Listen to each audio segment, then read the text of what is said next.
ആടുജീവിതത്തിലെ കഥാനായകൻ നജീബ് മരുഭൂമിയിൽ അനുഭവിക്കുന്ന ഭയാനകവും ദയനീയവുമായ ഒരവസ്ഥയുണ്ട്. അതിൻ്റെ ആ ഒരു ദയനീയാവസ്ഥയേക്കാൾ ഭീകരമാണ് കേരളത്തിൽ കഴിഞ്ഞ 8 വർഷമായി ശ്രീ പിണറായി വിജയൻ്റെ ഭരണത്തിൽ നിന്നും അനുഭവിക്കുന്നത്.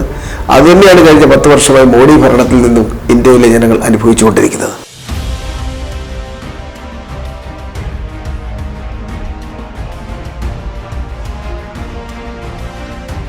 കാലാവസ്ഥയും തെരഞ്ഞെടുപ്പ് രംഗവും ഒരുപോലെ ചൂടുപിടിച്ചുകൊണ്ടിരിക്കുകയാണ്.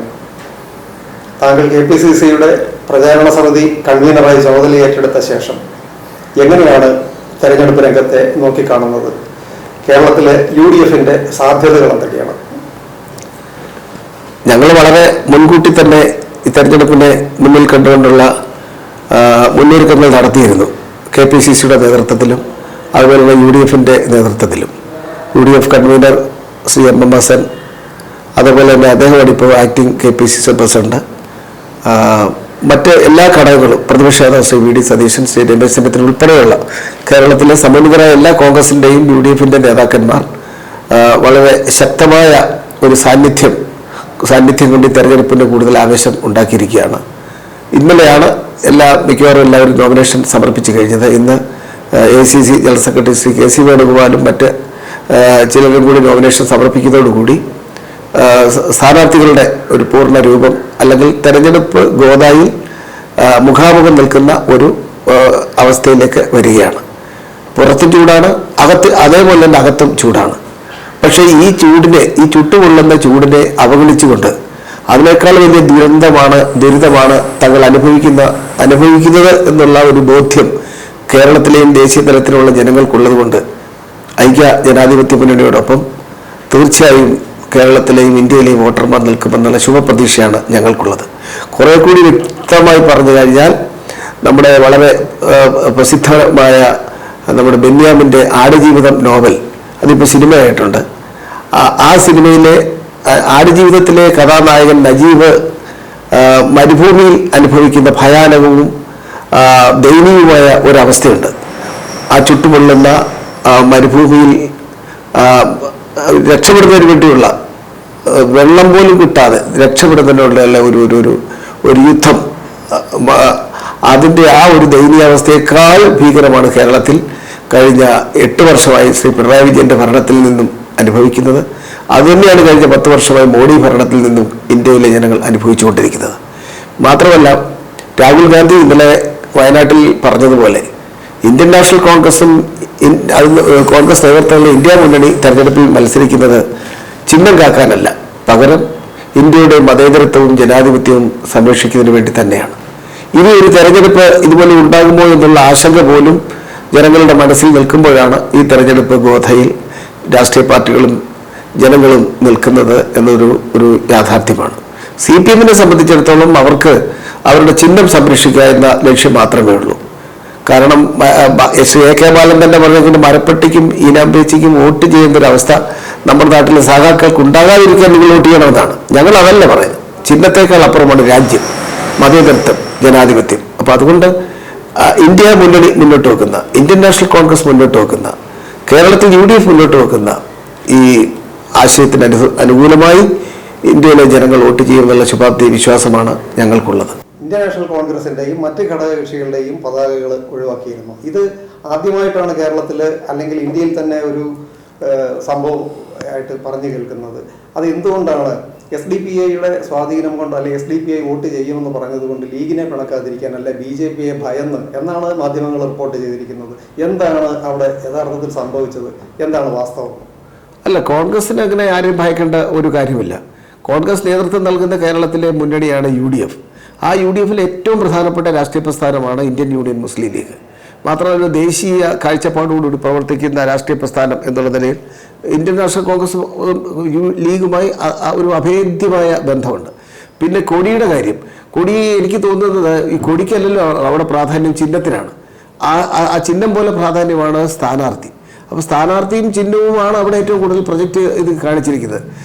അല്ലാതെ ഇപ്പം UDF ആണ് ഇലക്ഷൻ മത്സരിക്കുന്നത്, അല്ലെങ്കിൽ ലീഗോ കോൺഗ്രസോ അല്ലെങ്കിൽ RSPയോ അങ്ങനെയല്ല.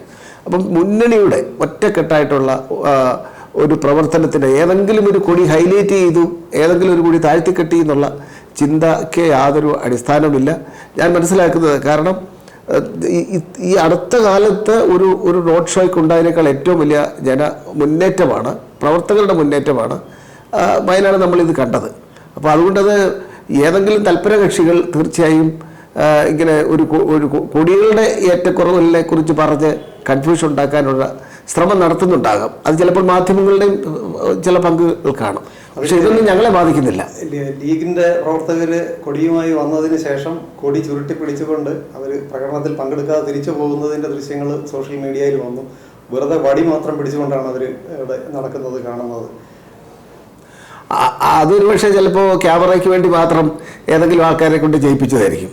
കാരണം വടിയായാലും കൊടിയായാലും കോൺഗ്രസിനെ സംബന്ധിച്ചിടത്തോളം, മുന്നണിയെ സംബന്ധിച്ചിടത്തോളം അതൊരു പ്രശ്നമേ അല്ല. ഇതിനേക്കാൾ അപ്പുറമാണ് ഞങ്ങൾ മുന്നോട്ട് വെക്കുന്ന ലക്ഷ്യം, അല്ലെ മുന്നോട്ട് വെക്കുന്ന മുദ്രാവാക്യം. അപ്പം അതുകൊണ്ട് ഇതിനകത്തൊരു ഇത്തരം ഒരു ചോദ്യം മാധ്യമങ്ങൾ ചോദിക്കുന്നതിൽ ഇടവന്നത് കഴിഞ്ഞ 5 വർഷം മുമ്പ് ശ്രീ രാഹുൽ ഗാന്ധി വയനാട്ടിൽ തെരഞ്ഞെടുപ്പ് മത്സരിക്കാൻ വന്നപ്പോൾ ഒരു പാർട്ടിയുടെ കൊടി മനഃപൂർവ്വം കാണിച്ചുകൊണ്ട്, അത് BJPയുടെ തന്ത്രം തന്നെയാണ്, കാണിച്ചുകൊണ്ട് ഞങ്ങളെ ആക്ഷേപിക്കാനൊരു ശ്രമം നടത്തി. അപ്പോൾ ഇത്തവണ അതിനവർക്ക് കഴിഞ്ഞില്ലല്ലോ എന്നുള്ളതിൻ്റെ ഒരു ഖേദമായിരിക്കും, അല്ല നിരാശയായിരിക്കും ഇപ്പോഴ് ലീഗുകാരെ പങ്കെടുപ്പിച്ചില്ല, അല്ലെ ലീഗിൻ്റെ കൊടിക്ക് പകരം മടിയായിരുന്നു എന്നൊക്കെയുള്ള പ്രചരിപ്പിക്കുന്നത്. ഇതൊന്നും ഞങ്ങൾക്ക് അവിടെ പ്രശ്നമില്ല. കഴിഞ്ഞ 5 വർഷം മുമ്പുള്ളതിനേക്കാൾ ഏറ്റവും വലിയ ഭൂരിപക്ഷത്തോടു കൂടി അവിടെ ശ്രീ രാഹുൽ ഗാന്ധി ജയിക്കാൻ പോവുകയാണ്. അതുകൊണ്ടാണ് ചോദിച്ചത്, BJPയെ ഭയന്നുകൊണ്ടാണോ ഇത് മാറ്റിയതെന്നുള്ള ഒരു ചോദ്യം മറ്റുള്ളവർ ചോദിക്കുന്ന, അല്ലെങ്കിൽ അങ്ങനെ ഒരു അവസരം ഉണ്ടായത് ഈ ഒരു സാഹചര്യം നിലനിൽക്കുന്നത് കൊണ്ടാണ്. അല്ല, ഭയം ഞങ്ങൾക്കല്ല, BJPക്കാണ്, അതുപോലെ തന്നെ മാർക്സിസ്റ്റ് പാർട്ടിക്കാണ്. അപ്പോൾ CPM-നും BJPക്കും കോൺഗ്രസിന് ഭയമാണ്. കാരണം ഈ അടുത്ത കാലത്തുള്ള ദേശീയ തലത്തിലുള്ള ഡെവലപ്മെൻറ്റിൻ്റെ ഭാഗമായി ഏതായാലും ഒരു 400 സീറ്റ്, അതിനേക്കാളപ്പുറം ഒരു പ്രതിപക്ഷ സ്ഥാനാർത്ഥിയും ജയിക്കാത്ത തരത്തിൽ മുഴുവൻ ഞങ്ങൾ പിടിച്ചടക്കും എന്ന് പറയുന്ന മോഡിയുടെ ആ ശബ്ദം ഇപ്പോൾ ഇടറി, BJPയുടെ ശബ്ദം ഇടറി. ഇപ്പോൾ എവിടെയും BJPയെ കാണാറില്ല. ആകെയുള്ളത് ഈ പണം കൊടുത്തുള്ള അല്ലെങ്കിൽ ഒരു പെയ്ഡ് പ്രവർത്തനങ്ങളാണ്. ഞങ്ങളെ സംബന്ധിച്ചിടത്തോളം ഇപ്പോൾ ഞങ്ങൾക്കൊരു നോട്ടും വേണമെന്നാണ് ഞങ്ങൾ ഇപ്പോൾ ആവശ്യപ്പെടുന്നത്. കാരണം അതിൻ്റെ ഒരു പശ്ചാത്തലം എന്ന് പറയുന്നത് ഇന്ത്യൻ നാഷണൽ കോൺഗ്രസ് സ്വാതന്ത്ര്യ സമര കാലഘട്ടത്തിൽ സ്വീകരിച്ചൊരു നിലപാടാണ്. എനിക്ക് തോന്നുന്നത് മഹാത്മാഗാന്ധി ലോകത്തിലെ ഏറ്റവും വലിയ അഹിംസാ മന്ത്രം മുന്നിൽ ആശയം മുന്നോട്ട് വെച്ചുകൊണ്ട് നടത്തിയ ആ ഒരു സ്വാതന്ത്ര്യ സമര പോരാട്ടത്തിൻ്റെ എത്രയോ അന്നത്തെ കാലം ലക്ഷക്കണക്കിന് ഉറുപ്പിക ചിലവായി കാണും. കാരണം ചിലവുള്ള സംഘടനയ്ക്ക് സംഘടിപ്പിക്കുന്നതിന്. പക്ഷെ അതെല്ലാം ഇന്ത്യയിലെ പ്രബുദ്ധരായ സ്വാതന്ത്ര്യ ദാഹികളായ പാവപ്പെട്ട നമ്മൾ കേരളത്തിലൊക്കെ മഹാത്മജി വന്നപ്പോൾ നമ്മുടെ സഹോദരിമാരൊക്കെ അവരുടെ ആഭരണങ്ങൾ, വളയും മോതിരവും താലിമാല പോലും ഊരി മഹാത്മജിക്ക് ഈ ഫണ്ടിലേക്ക് കൊടുത്ത ചരിത്രം നമുക്കുണ്ട്. അപ്പോൾ എന്താ പറയുക, കോൺഗ്രസിനെ സംബന്ധിച്ച് പണം ഒരു പ്രശ്നമല്ല. ഞങ്ങളുടെ ഫണ്ടൊക്കെ ഔദ്യോഗികമായി ഞങ്ങളുടെ ഫണ്ടൊക്കെ ഭരണത്തിൻ്റെ ഹുങ്ക് ഉപയോഗിച്ചുകൊണ്ട് മോഡിക്ക് ഫ്രീസ് ചെയ്യാൻ കഴിഞ്ഞിട്ടുണ്ട്. പക്ഷേ ജനങ്ങളുടെ മനസ്സ് ഫ്രീസ് ചെയ്യിപ്പിക്കാൻ എന്തായാലും BJP കഴിയില്ല. ഇതൊന്നും ഞങ്ങൾക്കൊരു പ്രശ്നമല്ല. നമുക്കെന്തായാലും ഈ ജൂണിൽ കേന്ദ്രത്തിൽ ഒരു പുതിയ പാർലമെൻറ്റിൽ പുതിയ ഗവൺമെൻറ് വരുന്നത് അത് ശ്രീ രാഹുൽ ഗാന്ധി നേതൃത്വം നൽകുന്ന, അല്ലെങ്കിൽ ഇന്ത്യൻ നാഷണൽ കോൺഗ്രസിന് നേതൃത്വം നൽകുന്ന, NDA നേതൃത്വം നൽകുന്ന, ഇന്ത്യ മുന്നണി നേതൃത്വം നൽകുന്നതായിരിക്കും. അത് NDAക്ക് ഏറ്റവും വലിയ കനത്ത അടിയുമായിരിക്കുന്ന കാര്യത്തിൽ ഒരു സംശയമില്ല. ഇതിൽ ഇപ്പം ഞാൻ എൻ്റെ രണ്ടാമത്തെ ചോദ്യവും അതുതന്നെയായിരുന്നു. ഇന്ത്യ മുന്നണിക്കകത്ത് ഉള്ള ചില വൈരുദ്ധ്യങ്ങൾ ഇവിടെ പ്രകടമാണ്. കാരണം ഇപ്പം ആം ആദ്മി പാർട്ടി ആണെങ്കിൽ അവരെ കോടതിയിലും ജയിലിലും ഒക്കെ ആയിട്ട് അവർ അവിടെ ഒരു പ്രതിസന്ധി നേരിട്ടുകൊണ്ടിരിക്കുകയാണ്. രാഷ്ട്രീയപരമായ കാരണങ്ങൾ കാണും, നിയമപരമായ കാരണങ്ങൾ കാണും. അത് കാരണം എന്തായിരുന്നാലും ഇന്ത്യ മുന്നണിയെ സംബന്ധിച്ച് അതൊരു ദുർബലമാകാനുള്ള സാധ്യത ഒരു രാഷ്ട്രീയ നിരീക്ഷകരുടെയൊക്കെ ഒരു വിലയിരുത്തൽ. മറുവശത്ത് കേരളത്തിൽ UDFന്റെ ഏറ്റവും പ്രധാനപ്പെട്ട എതിരാളി ഇപ്പോഴും LDF തന്നെയാണ്.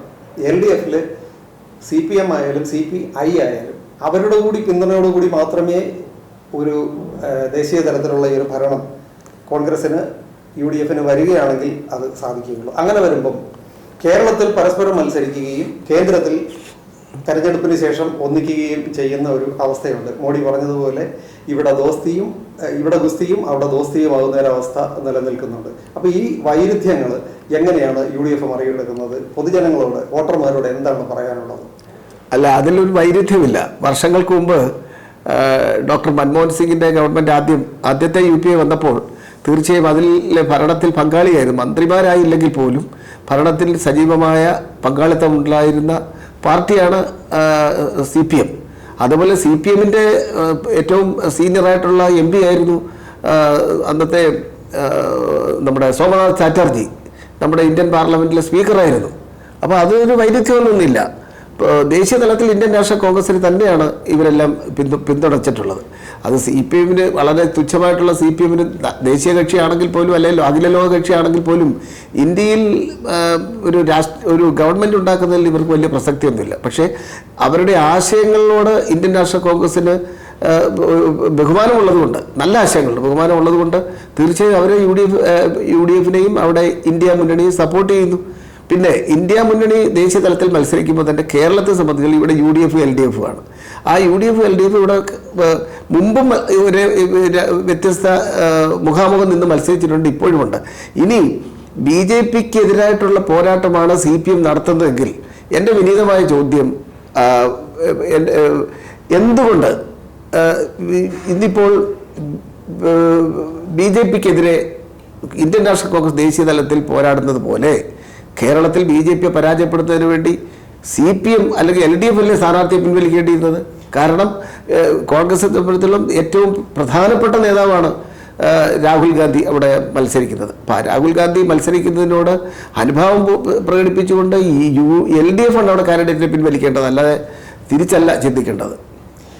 പല തെരഞ്ഞെടുപ്പുകളിലും ഈ രീതിയിലുള്ള ഒരു ധാരണ നിലനിൽക്കുന്നതായിട്ട് BJP ആരോപിക്കുന്നുണ്ട്. BJP സ്ഥാനാർത്ഥിക്ക് ജയസാധ്യതയുള്ള സ്ഥലത്ത് ഒന്നെങ്കിൽ UDF LDF-നെ സപ്പോർട്ട് ചെയ്യും, അല്ലെങ്കിൽ LDF UDF-നെ സപ്പോർട്ട് ചെയ്യും എന്നുള്ള ഒരു ആരോപണം BJP ഉന്നയിക്കുന്നുണ്ട്. അല്ല, അത് എന്നും അതൊരു ആരോപണം തന്നെയാണ്. യഥാർത്ഥത്തിൽ ഈ ത്രികോണ മത്സരത്തിൽ ദേശീയ തലത്തിലായാലും സംസ്ഥാന തലത്തിലായാലും കോൺഗ്രസിൻ്റെ ഏറ്റവും വലിയ ശത്രു, അല്ലെങ്കിൽ കോൺഗ്രസിനെ ശത്രുപക്ഷം നിർത്തിയിരിക്കുന്നത് BJPയും CPM-ഉമാണ്. അപ്പോൾ രണ്ടുപേരും, അപ്പോൾ ശത്രുവിൻ്റെ ശത്രു മിത്രം എന്ന് പറയുന്ന പോലെ CPM-നെ സംബന്ധിച്ചിടത്തോളം കോൺഗ്രസ് എക്കാലത്ത് ശത്രുവായതുകൊണ്ട് താൽക്കാലിക ശത്രുവായ BJPയെ കൂടെ കൂട്ടുപിടിച്ചുകൊണ്ട് കോൺഗ്രസിൻ്റെ സീറ്റിൽ കുറവുണ്ടാക്കുക എന്നുള്ള ഒരു തീരുമാനമാണ് CPM-നുള്ളത്. അല്ലെങ്കിൽ ഇടതുപക്ഷത്തെ എല്ലാവർക്കും ഉണ്ടെന്ന് എനിക്ക് അഭിപ്രായമില്ല. ഇടതുപക്ഷത്ത് നിൽക്കുന്ന CPM ഒഴിച്ച് ഇപ്പോൾ CPI പോലുള്ളവർക്കൊക്കെ തീർച്ചയായിട്ടും കോൺഗ്രസിനെതിരെ ഒരു നിലപാടെടുക്കുന്നതിൽ വളരെയധികം ബുദ്ധിമുട്ടുണ്ട്. അവർ അങ്ങനെ ചിന്തിക്കുന്നവരുമാണ്. പക്ഷേ കോൺഗ്രസിൻ്റെ സീറ്റ് കുറച്ച് കൊടുക്കാമെന്നുള്ള ഒരു രഹസ്യ ബാന്ധവ നയം കേരളത്തിൽ ശ്രീ പിണറായി വിജയൻ്റെ നേതൃത്വത്തിലുള്ള CPM സ്വീകരിച്ചിട്ടുണ്ടെന്നുള്ള യാഥാർത്ഥ്യമാണ്. അതൊരു പച്ച പരമാർത്ഥമാണ്. പ്രത്യേകിച്ച് EDയും ഒക്കെ ഉപയോഗിച്ചുകൊണ്ട് അതിന് ഞങ്ങൾക്ക് യോജിപ്പില്ല എങ്കിൽ പോലും BJP നടത്തുന്ന ആക്രമണങ്ങൾക്കൊന്നും നമ്മുടെ കേരളത്തിൽ ഇത്രയും അഴിമതി, മുഖ്യമന്ത്രി സംബന്ധിച്ച് അഴിമതിയുടെ ഒരു വലിയൊരു മലവെള്ളച്ചാട്ടം തന്നെ ഉണ്ടായിട്ടും ഒരു നടപടിയും എടുക്കാതെ ഇങ്ങനെ ഒരു ഡാം കെട്ടി തടഞ്ഞു നിർത്തിയിരിക്കുന്ന പോലെ നിർത്തുന്നതിൻ്റെ കാരണം അതൊരു നന്ദി സൂചകമായിട്ട് അവർക്ക് ചെയ്യുന്നത് തീർച്ചയായും കോൺഗ്രസിൻ്റെ സീറ്റ് കുറച്ച് ഇല്ലാതാക്കുക എന്നുള്ളതാണല്ലോ. രണ്ടുപേരും BJPയുടെ മന്ത്രം എന്താണ്? കോൺഗ്രസ് മുക്ത ഭാരതം. കേരളത്തിൽ CPM-ൻ്റെ മുദ്രാവാക്യം എന്താണ്? കോൺഗ്രസ് ഇല്ലാത്ത കേരളം. ഞങ്ങൾ അങ്ങനെ ചിന്തിക്കുന്നില്ല. ഞങ്ങൾ എല്ലാ രാഷ്ട്രീയ പാർട്ടിയും വേണമെന്നാണ് ചിന്തിക്കുന്നത്. മാർക്സിസ്റ്റ് പാർട്ടിയും വേണം, BJPയും വേണം. അതുകൊണ്ടാണല്ലോ ഒരു കരിയില പോലും അനങ്ങാതെ 10 വർഷം മുമ്പ് ശ്രീ നരേന്ദ്രമോദി ഇന്ത്യൻ പ്രധാനമന്ത്രിയായി പാർലമെന്റിൽ എത്തിയത്. കാരണം അത്രമാത്രം മഹത്വം, അത്രമാത്രം ഒരു അഭിമാനബോധത്തോടു കൂടിയാണ് കോൺഗ്രസ് എല്ലാ രാഷ്ട്രീയ പാർട്ടികളെയും, ന്യായമായി പ്രവർത്തിക്കുന്ന എല്ലാ രാഷ്ട്രീയ പാർട്ടികളെയും കാണുന്നത്.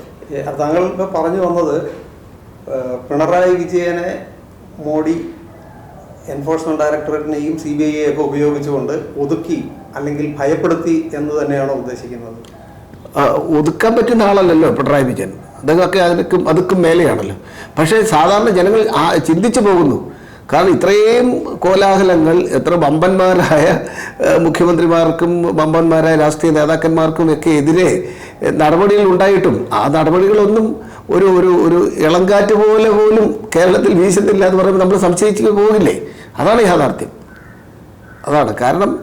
ഞങ്ങൾ ഉറച്ചു വിശ്വസിക്കുന്നു കേരളത്തിൽ UDF-ൻ്റെ സീറ്റ്, പ്രത്യേകിച്ച് കോൺഗ്രസിൻ്റെ സീറ്റ് കുറച്ചു കൊടുക്കാം എന്നുള്ള ഒരു ധാരണ ഇടതുപക്ഷ മുന്നണി സ്വീകരിച്ചിട്ടുണ്ടോ അല്ലെങ്കിൽ നേതാക്കന്മാർ സ്വീകരിച്ചിട്ടുണ്ടോ എന്ന് സംശയിക്കേണ്ടിയിരിക്കുന്നു. അതിന് പകരം ഈ കള്ളൻ എന്ന് പറഞ്ഞുകൊണ്ട് UDF-നെ ആക്ഷേപിക്കുക, അപ്പോൾ യഥാർത്ഥ കള്ളൻ രക്ഷപ്പെടും. അതാണ് ഇവിടെ സംഭവിക്കുന്നത്. കോൺഗ്രസിനെ സംബന്ധിച്ച് ഒരിക്കലും BJP പോലുള്ള വർഗീയ പ്രസ്ഥാനങ്ങളുമായിട്ട് ഒരു വിട്ടുവീഴ്ചയ്ക്കും കോൺഗ്രസ് തയ്യാറല്ല. അതേസമയം CPM ഞങ്ങളുടെ ശത്രുവല്ല രാഷ്ട്രീയമായി. ഈ എക്സാലോജിക്ക്, സ്വർണ്ണക്കടത്ത്, കരിമണൽ കോഴ ഇങ്ങനെയൊക്കെ പറയുന്ന കേസുകൾ ഇപ്പോൾ അതിനെപ്പറ്റിയൊന്നും കാര്യമായി പറഞ്ഞു കേൾക്കാത്തത് താങ്കൾ ഈ പറയുന്ന രീതിയിലുള്ള ഒരു ധാരണയുടെ അടിസ്ഥാനത്തിലാണോ? അല്ല, അതുകൊണ്ടല്ലേ ജനങ്ങൾ ചിന്തിക്കുന്നത്. കാരണം എക്സാലോജിക്കിനെ കുറിച്ച് നിയമസഭയ്ക്കുള്ളിൽ വന്നു, മാധ്യമങ്ങളിലൂടെ വന്നു, അതുപോലെ തന്നെ സ്വർണ്ണക്കള്ളക്കടത്ത് വന്നു, അത് എത്രയെത്ര കേസുകൾ. പക്ഷേ ഇതൊക്കെ ഒരു ഘട്ടം കഴിയുമ്പോൾ പിന്നെ ഇവാപ്പറേറ്റ് ചെയ്ത പോലാണ്. അപ്പോൾ അതുകൊണ്ട് സാധാരണ ജനങ്ങൾ ചിന്തിച്ചു പോയാൽ തെറ്റില്ലല്ലോ. കാരണം അതിൻ്റെ ഒരു തെളിവാണല്ലോ പ്രധാനമന്ത്രിയെ കാണുമ്പോൾ മുഖ്യമന്ത്രിയുടെ ആ വിധേയത്വത്തോടു കൂടിയാണ്. കാര്യം ഊരിപ്പിടിച്ച വാളുമായി നടന്ന ഒരു മുഖ്യമന്ത്രി ഇങ്ങനെ വാള് പോയിട്ട് വാളിൻ്റെ ഉറ പോലും ഇല്ലാതെ ഒരു പ്രധാനമന്ത്രിയുടെ മുമ്പിൽ, അല്ലെങ്കിൽ രാഷ്ട്രീയമായി ശത്രുത കാണിക്കുന്ന BJPയുടെ പ്രധാനമന്ത്രിയുടെ മുമ്പിൽ നിൽക്കുന്നത് കാണുമ്പോൾ മനസ്സിൽ അറിയാതെ ചിന്തിച്ചു പോകും. അത് കൊള്ളാം. പിന്നെ അപ്പോൾ ഈ കേസുകൾ അന്വേഷണമൊക്കെ ഒരു മരവിച്ച അവസ്ഥയിൽ നിൽക്കുന്നു, അല്ലെങ്കിൽ കേസുകൾ തുടർ നടപടിയില്ലാതെ നിന്നു പോകുന്നു. അപ്പോൾ അത് CPMന് പ്രധാനമന്ത്രി, BJPയും പ്രധാനമന്ത്രിയും കൊടുക്കുന്ന ഒരു ആനുകൂല്യമാണ് എന്ന് ആണോ താങ്കൾ പറഞ്ഞു വരുന്നത്? ആനുകൂല്യം തന്നെയാണ്. പക്ഷേ അദ്ദേഹം ആ ആനുകൂല്യം അനുഭവിക്കാൻ അല്ലെങ്കിൽ സ്വീകരിക്കാൻ ഒരു മുഖ്യമന്ത്രി, പ്രത്യേകിച്ച് പിണറായി വിജയൻ പോലുള്ളൊരു മുഖ്യമന്ത്രി തയ്യാറാകുന്നത് അദ്ദേഹത്തെ ഇത്രയും നാൾ വളർത്തിയെടുത്ത CPM എന്ന കമ്മ്യൂണിസ്റ്റ് പ്രസ്ഥാനത്തോട് കാണിക്കുന്ന ഏറ്റവും വലിയ നീതി നെറിയേടാണെന്ന കാര്യത്തിൽ ഒരു സംശയമില്ല. കാര്യം സ്വന്തം താല്പര്യങ്ങൾ സംരക്ഷിക്കപ്പെടുന്നതിന് വേണ്ടി ഒരു പാർട്ടിയെ ബലിയാടാക്കാൻ പാടില്ല. പിന്നെ CPMനെ സംബന്ധിച്ചിടത്തോളം എല്ലാവരും ഒരു അടിമ മനോഭാവത്തോടുകൂടിയാണ് നിൽക്കുന്നത്. ആർക്കും വിമർശിക്കാനുള്ള ഒരു ധൈര്യമില്ലല്ലോ. വിമർശിക്കുന്നവരൊക്കെ പുറത്താണല്ലോ. അവരെല്ലാം കടക്കു പുറത്തുനിന്നല്ലേ പറയുന്നത്. എന്തിനത് ഏറ്റവും ഒടുവിൽ ഒരു പൊതുയോഗത്തിൽ ഇപ്പോൾ ഒരു ആങ്കറിങ് കാലഘട്ടം വന്നല്ലോ. ആങ്കർ ചെയ്ത ഒരു പെൺകുട്ടി നല്ല വാക്ക് പറഞ്ഞപ്പോൾ പോലും നിർത്താൻ പറഞ്ഞ് അതിനെ ആക്ഷേപിച്ച് മാനസികമായി തകർത്ത ഒരു ഭരണാധികാരി കേരളത്തിൻ്റെ ചരിത്രത്തിന് മുമ്പ് ഉണ്ടായിട്ടുണ്ടോ? ഒരു സെൽഫി എടുക്കാൻ ഒരു ആരാധനമൂത്തൊരു പയ്യൻ വന്നപ്പോൾ അവനോട് കാണിച്ച ക്രൂരത നമ്മൾ കണ്ടതല്ലേ. മറ്റു പലരും എത്രയോ പേര് ഒരു കുട്ടിക്ക് അങ്ങോട്ട് താല്പര്യം വന്നാൽ അവരെ ചേർത്ത് നിർത്തി സെൽഫി എടുക്കുന്ന ലോകപ്രശസ്തരായ നേതാക്കന്മാരുള്ള സെലിബ്രിറ്റികളുള്ള രാജ്യത്താണ് ഒരു മുഖ്യമന്ത്രി ഇങ്ങനെയൊക്കെ ചെയ്യുന്നത്. നമ്മുടെ മലയാളികൾക്ക് മുഴുവൻ നാണക്കേടല്ലേ. ഇതിൻ്റെ ഒരു മറുവശം ആയിട്ട് ചിന്തിച്ചാൽ പിണറായിയുടെ മകളോട് മോഡി കാണിക്കുന്ന ഒരു സൗമനസ്യമാണോ ഈ പറഞ്ഞ ധാരണയും ഒത്തുതീർപ്പും ഒക്കെ? അല്ല, ഞാൻ പറഞ്ഞില്ലേ, ഞാനങ്ങനെ വ്യക്തിപരമായിട്ട് ആക്ഷേപിക്കുന്നില്ല. പക്ഷേ കേരളത്തിൽ നിലനിൽക്കുന്ന കഴിഞ്ഞ 7 വർഷമായി നിലനിൽക്കുന്ന ഇത്രയും വലിയൊരു അഴിമതിയുടെ കുത്തൊഴുക്കിനെ തടഞ്ഞു നിർത്തുന്ന ഒരു ഡാമായി ഒരു അജ്ഞാത ഡാം വന്നിരിക്കുന്നു. ആ അജ്ഞാതമായ ഡാം എന്ന് പറയുന്നത് തീർച്ചയായും കോൺഗ്രസിനെ തകർക്കാൻ കൂട്ടുനിൽക്കാമെന്നുള്ള ചെക്കായിരിക്കും. ആ ഒരു ബ്ലാങ്ക് ചെക്കാണ്. അതെല്ലാവർക്കും അറിയാം.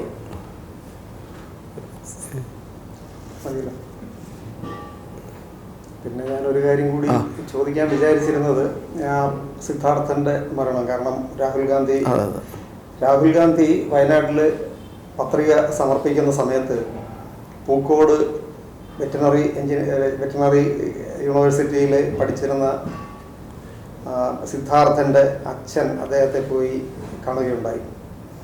അപ്പോൾ സിദ്ധാർത്ഥൻ കൊല്ലപ്പെടുന്ന ഒരു സാഹചര്യമുണ്ടായത് CPMൻ്റെ അല്ലെങ്കിൽ SFIയുടെ ഒരു സമീപനം കൊണ്ട്, അവരുടെ ഒരു രാഷ്ട്രീയമായ ഒരു സമീപനം കൊണ്ടാണ് അവർ മരണം സംഭവിച്ചത് എന്നാണ് നമ്മൾ പൊതുവെ കേട്ടിരിക്കുന്നത്. അപ്പോൾ സിദ്ധാർത്ഥൻ്റെ അച്ഛൻ രാഹുൽ ഗാന്ധിയെ കണ്ട് അദ്ദേഹത്തിൻ്റെ ആവലാതികൾ പറഞ്ഞ സ്ഥിതിക്ക് കോൺഗ്രസ് ഇക്കാര്യത്തിൽ എന്ത് സമീപനമായിരിക്കും സ്വീകരിക്കുക? കോൺഗ്രസ് എന്നും ഒരിക്കലും ഉണ്ടാകാൻ പാടില്ലാത്ത ഈ സംഭവം ഉണ്ടായതിനു ശേഷം യഥാർത്ഥത്തിൽ ഏതൊരു അച്ഛൻ്റെ ഏതൊരു മനസാക്ഷിയുള്ളവരുടെയും ഹൃദയം പൊള്ളിക്കുന്ന ഈ സിദ്ധാർത്ഥൻ്റെ ഇഷ്യൂ വന്നതിന് ശേഷം സിദ്ധാർത്ഥൻ്റെ കുടുംബത്തോടൊപ്പമായിരുന്നു കോൺഗ്രസ്. അത് സിദ്ധാർത്ഥൻ്റെ മാത്രമല്ല, കേരളത്തിൽ SFI നടത്തുന്ന അഴിഞ്ഞാട്ടത്തിലൂടെ രക്തസാക്ഷികളായ, കാര്യം SFIയുടെ ഒരു പ്രത്യേകത എന്ന് പറഞ്ഞാൽ അവർക്ക് സ്വന്തം സഹപ്രവർത്തകരെ കുത്തി വളർത്തി പോലും രക്തസാക്ഷികൾ ഉണ്ടാക്കണമെന്നുള്ള ചിന്തയാണ് അവർക്കുള്ളത്. കോൺഗ്രസിൻ്റെയോ KACയുടെയോ നയം അതല്ല.